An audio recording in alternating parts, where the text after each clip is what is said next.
Le CAC 40 est toujours dans le rouge à la mi-journée au sein d'une séance marquée par des incertitudes politiques aux États-Unis, des incertitudes évidemment sanitaires, mais surtout par de nombreuses publications d'entreprises. Pas moins de 10 valeurs du CAC 40 publient leurs résultats aujourd'hui, mais aussi de nombreuses autres entreprises cotées à la Bourse de Paris.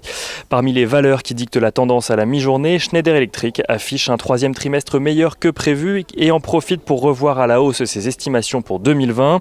Là où le fabricant de matériel électrique anticipait une baisse pouvant aller jusqu'à 10%, celle-ci est anticipée entre 5 à 7%.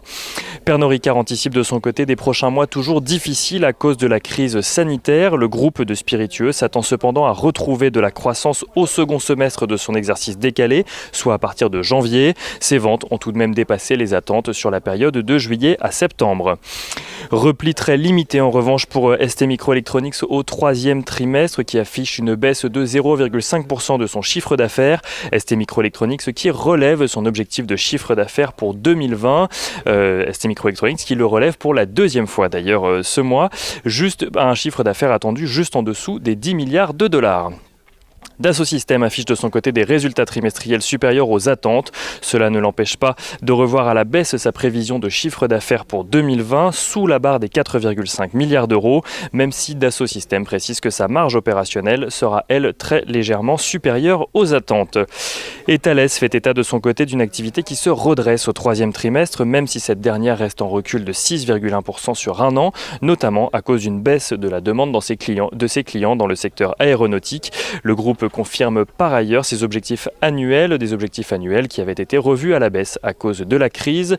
Thales qui anticipe un chiffre d'affaires entre 16,5 et 17,2 milliards d'euros. Hermès annonce de son côté un rebond de 7% de ses ventes à change constant au troisième trimestre, un rebond dû à la forte reprise d'activité dans les magasins du groupe, mais aussi à une dynamique venue d'Asie dans un contexte de reprise globale des ventes. Le groupe s'abstient cependant de livrer une prévision annuelle à cause des incertitudes liées à la pandémie.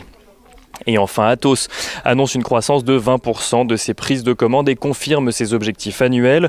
Le groupe n'aura cependant pas renoué avec la croissance au troisième trimestre et affiche un recul de 2,5% de son chiffre d'affaires à change constant. Atos qui annonce par ailleurs 3 acquisitions, une dans le digital, la deuxième dans le cloud et le troisième dans le domaine de la sécurité. En dehors de l'indice parisien, bioMérieux annonce une croissance de plus de 19% sur les 9 premiers mois de l'année et vise une croissance annuelle de 16%. Fnac Darty, de son côté, annonce une croissance de son chiffre d'affaires trimestriel grâce au retour à la normale de la fréquentation de ses magasins, mais grâce aussi à l'augmentation de ses ventes en ligne.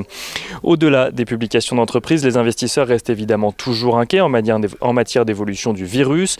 La ville de Rome a décidé d'instaurer un couvre-feu, tandis que la Belgique envisagerait de reconfiner à nouveau. Le décès d'un des patients volontaires pour les phases de test du vaccin d'AstraZeneca n'est pas de nature à remettre en cause la procédure pour le moment, ce dernier ayant apparemment reçu un placebo selon l'agence Bloomberg. Et aux États-Unis, les inquiétudes sont toujours présentes alors que démocrates et républicains n'arrivent pas à se mettre d'accord et que le renseignement américain s'interroge sur une potentielle ingérence russe ou iranienne dans l'élection présidentielle.